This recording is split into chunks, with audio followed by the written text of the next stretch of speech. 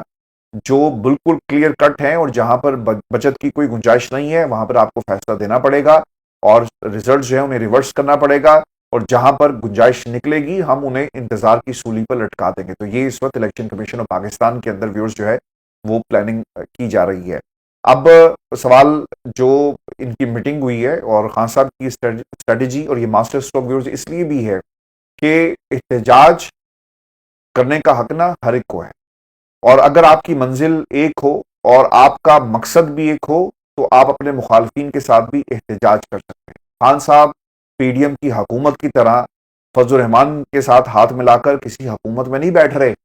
بلکہ وہ دھرنا دے رہے ہیں. یعنی وہ سڑک پر آپ کو نظر آئیں گے، ان کی جماعت سڑک پر نظر آئے گی اور وہ اپنا حق مانگ رہے ہیں. الیکشن کمیشن نتائج جس طرح بدلے گئے اور جس طرح پاکستان کے مینڈیٹ کے ساتھ جس کی گونج اس وقت وائٹ ہاؤس کے ایوانوں میں ہے، کانگریس مین یہ چیخ چیخ کر کہہ رہے ہیں اب آپ کو یہ فیصلہ اپنا بدلنا پڑے گا. ویورز، مولانا سے عمر ایوب کے لیے باقاعدہ طور پر ووٹ بھی مانگا گیا ہے کہ اگر آپ نے اپوزیشن کرنی ہے، ہمارے ساتھ بیٹھنا ہے، تو یقیناً ہمارے وزیر اعظم کے کینڈیڈیٹ عمر ایوب صاحب ہیں، تو آپ ان کے لیے ووٹ جو ہے وہ ضرور ہم آپ سے تقاضا کریں گے. عمر ایوب صاحب نے بھی یہ کہا کہ میں اپنے ووٹ کے لیے تمام سیاسی جماعتوں کے پاس جاؤں گا. اور میں آپ کو ایک بات بتا دوں، وہ تمام جماعتیں جن کو دھاندلی کا سامنا رہا اور جو دھاندلی کے لیے اب میدان میں ہوں گی، وہ عمر ایوب کو ووٹ دیں گی، آپ نے یاد رکھنا ہے. اور عمر ایوب جو ہیں وہ اس وقت پاکستان کے اپوزیشن لیڈر بننے جا رہے ہیں، اور عمران خان کا یہی پیغام تھا فضل الرحمان صاحب کے لیے. اور میں آپ کو بار بار کہہ رہا ہوں کہ یہ ایک نقطے کے اوپر تمام لوگ اکٹھے ہوئے ہیں، اور آپ نے یہ نہیں سمجھنا کہ پاکستان تحریک انصاف نے کوئی کمزوری دکھائی. میں سوشل میڈیا کے اوپر ہمارے جو سننے والے ہیں آپ کے کمنٹس کو بھی میں ریگولر پڑھتا ہوں، اور ایک ایک کمنٹ کو جو ہے وہ میری نظر سے گزرتا ہے. ہمارے سننے والوں کے اندر بھی ایک تشویش پائی جاتی ہے. میں آپ کی رہنمائی کر دوں کہ یہ خان صاحب کا یہ ماسٹر اسٹروک تھا. اگر عمران خان تحریک نہ چلا رہے ہوتے اور حکومت کے لیے جا رہے ہوتے تو پھر ہم یہ سوال ضرور اٹھا سکتے تھے، لیکن یہاں پر معاملہ آپ کے ووٹ کا ہے جس کے تحفظ کے لیے عمران خان نے یہ ماسٹر اسٹروک جو ہے وہ کھیلا ہے. ویورز، آخر میں آپ کو یہ خبر بھی دے دوں کہ 3 مقدمات عمران خان اپیل کا معاملہ اب شروع ہونے جا رہا ہے. اب 3 اپیلیں اسلام آباد ہائی کورٹ میں سلمان صفدر صاحب جو دائر کرنے جا رہے ہیں، توشہ خانہ، اور اس کے بعد جو ہے سائفر کیس، اور پھر عدت میں نکاح کا معاملہ. آپ کو یہ بتا دیں کہ یہ تینوں مقدمات ایسے تھے جس میں سب سے بڑا جو کرٹک ہوں وہ میری اپنی ذات تھی، اور میں نے بار بار یہ سوال جو ہے وہ آپ کے سامنے بھی رکھا. پاکستان تحریک انصاف کے جتنے بھی لوگ جن سے میری بات ہوتی ہے، میں ان سے بھی بار بار یہ سوال جو ہے ان کے ساتھ بھی شیئر کر رہا تھا، ان سے بھی پوچھ رہا تھا کہ آپ دیر کیوں کر رہے ہیں. تو اب دیر نہیں ہو رہی جی. اب یہ تینوں اپیلیں اسلام آباد میں دائر ہونے جا رہی ہیں. سلمان صفدر جو ہیں انہیں دائر کر رہے ہیں. 30 جنوری کو سائفر کا فیصلہ آیا، 31 جنوری کو توشہ خانہ کا فیصلہ آتا ہے، اور پھر 3 فروری کو عدت میں نکاح کا کیس کا جو فیصلہ تھا وہ سیشن عدالت نے سنایا، جس میں بشرا بی بی کو 7 سال سزا سنائی گئی، خان صاحب کو بھی 7 سال سزا سنا دی گئی، اور پھر سائفر میں 10 سال، اور پھر جو توشہ خانہ تھا اس میں 14 سال سزا جو ہے وہ بشرا بی بی اور عمران خان کو جو ہے وہ سنائی گئی ہے. ویورز، آپ کو میں یہ بھی بتا دوں کہ تینوں ہی انتہائی مضحکہ خیز کیسز ہیں، اور عمران خان کی جو سزا ہے، مجھے ایسا لگتا ہے، اور میں نے جن کورٹ رپورٹر سے آج بات کی وہ یہ سمجھتے ہیں کہ عمران خان کی یہ تینوں جو اپیل ہیں ان کے اندر سزاؤں کو معطل کر دیا جائے گا، اور پھر عین ممکن ہے کہ خان صاحب کی ضمانت بھی ہو جائے. لیکن ٹرائل جو ہے وہ چلتا رہے گا. جہاں جہاں پر جو غلطیاں کی گئی جج صاحبان کی طرف سے، ان غلطیوں کو جو ہے وہ دوبارہ ٹھیک کیا جائے گا. اور پھر یقیناً آپ کو یاد ہوگا کہ جو توشہ خانہ کا کیس تھا نا، اس میں جج دلاور صاحب نے جو فیصلہ دیا تو خان صاحب نے کہا کہ انہوں نے ہمارے جو گواہ ہیں ان کو نہیں سنا، تو ڈیو پروسیس فالو نہیں کیا گیا، تو پھر اس کو دوبارہ سے شروع کر دیا گیا. تو ابھی بھی اس کیس کے اندر لگ یہ رہا ہے کہ اگر سزا معطل ہوتی ہے، جس کا قوی امکان ہے، تو پھر دوسری طرف عمران خان کو کہا جائے گا، ان کے وکلا کو، کہ آپ نا جہاں جہاں بھی غلطیاں ہیں ان کی نشاندہی عدالت کرتی ہے، اس کے اوپر اسے انڈورس کرتی ہے، اور پھر اس پروسیس کو دوبارہ سے وہیں سے شروع کیا جائے. آپ جس گواہ کو پیش کرنا چاہتے ہیں آپ کریں. لیکن میں نے اس سے پہلے بھی کہا اور آپ نے میری بات کو بڑے تحمل کے ساتھ سنا، ماضی کے اندر بھی جب خان صاحب کی سزا کا معاملہ تھا تو ہم یہ بار بار کہہ رہے تھے کہ آپ نے سزا کو ختم کروانا ہے اور نااہلی کو ختم کروانے کی درخواست جو ہے وہ کرنی ہے، لیکن وہاں پر سزا کو معطل کر دیا گیا، اور پھر آپ کو دوبارہ سزا کے لیے علیحدہ سے ایک درخواست جو ہے فیصلے کو ختم کرنے کے حوالے سے دینا پڑی، تاکہ نااہلی عمران خان کی اس کو روکا جا سکے. اب آپ نے